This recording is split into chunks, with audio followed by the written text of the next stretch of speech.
Hello everyone, welcome back to our channel mommy's diary by నవ్య.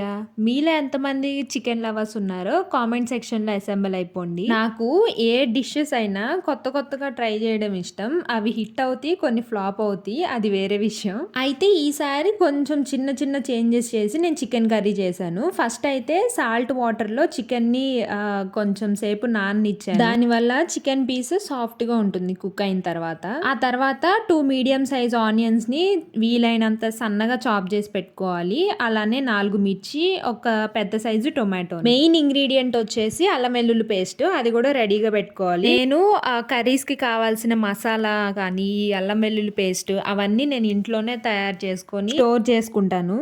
అసలు నన్ను అడిగితే veg curries కంటే నాన్ వెజ్ కర్రీసే ఈజీగా అయిపోతాయి. ఒక వెజిటేబుల్స్ని కట్ చేసే పని ఉండదు, అసలు ఏముండవు. అల్లం వెల్లుల్లి పేస్ట్ ఒక్కటే మనం రెడీగా చేసుకోవాలి. అది కూడా ఆల్రెడీ స్టోర్ చేసుకొని ఉంటే దానంత ఈజీ కర్రీ ఇంకొకటి ఉండదు. ఇంకా ప్రాసెస్లోకి వెళ్ళిపోతే కర్రీ చేసుకునే ప్యాన్ పెట్టుకొని దాంట్లో సరిపడా ఆయిల్ని తీసుకోవాలి. ఆయిల్ హీట్ అయిన తర్వాత కట్ చేసి పెట్టుకున్న ఆనియన్స్ని వేసుకోవాలి. అలానే మిర్చిని కూడా. అవి కొంచెం ఎక్కువగానే ఫ్రై చేసుకుంటున్నాను, లేకపోతే నాకు ఎందుకో కర్రీ తీయగా అనిపించినట్టుగా ఉంటుంది కొంచెం పచ్చిగా ఉన్నా. అయితే ఇక్కడ ఒక చిన్న చేంజ్ ఏం చేశానంటే అల్లం వెల్లుల్లి పేస్ట్ పట్టే ఉంది ఆల్రెడీ. అయితే ఒక కొన్ని జీడిపప్పుల్ని కూడా ఆ పేస్ట్తో పాటు మిక్సీ పట్టుకున్నాను.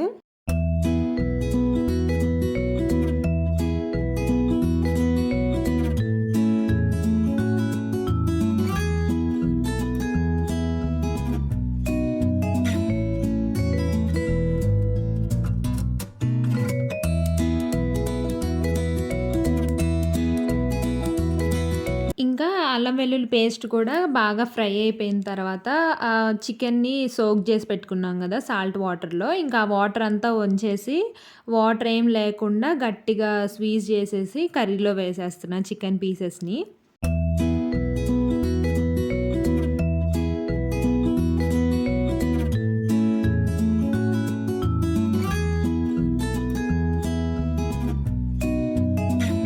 ఇప్పుడు అందులోనే సాల్ట్ అలానే పసుపు యాడ్ చేసుకుంటున్నాను.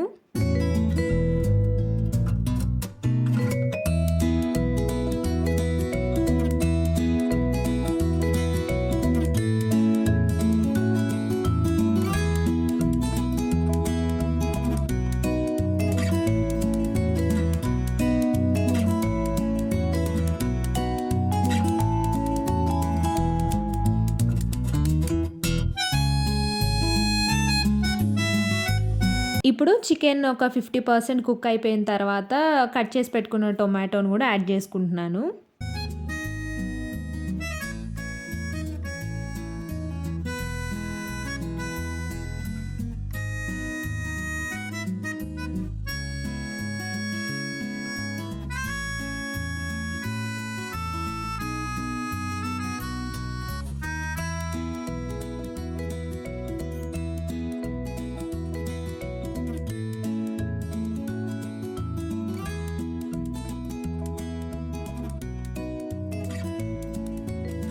ఇంకా చికెన్ ఆల్మోస్ట్ కుక్ అయిపోయింది అనుకున్నప్పుడు కారం అలానే ధనియాల పొడి, గరం మసాలా ఇవన్నీ యాడ్ చేసేసుకున్నాను.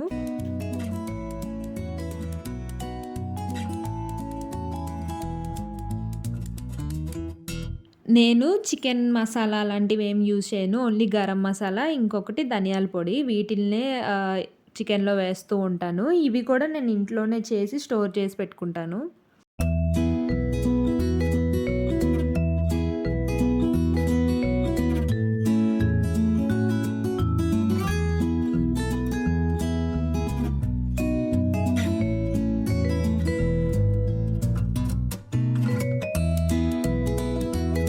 ఇంకా లాస్ట్‌లో చిన్న గ్లాస్ వాటర్ యాడ్ చేసుకుంటున్నాను కొంచెం గ్రేవీ కోసం.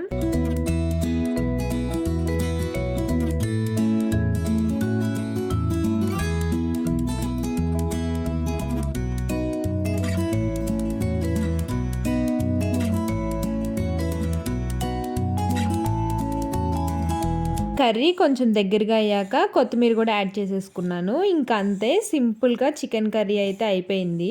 ఈ కర్రీ జీడిపప్పు వేయడం వల్ల కొంచెం డిఫరెంట్ టేస్ట్ ఉంది. అలానే సాల్ట్ వాటర్లో సోక్ చేయడం వల్ల పీస్ కూడా సాఫ్ట్గా కుక్ అయింది. వీడియో నచ్చితే లైక్ చేయండి. అలానే నెక్స్ట్ టైం ఈ ప్రాసెస్లో ట్రై చేసి చూడండి కర్రీని, ఖచ్చితంగా నచ్చుతుంది. అలానే ఛానల్ని సబ్స్క్రైబ్ చేసుకోండి. నెక్స్ట్ వీడియోలో కలుద్దాం. బాయ్.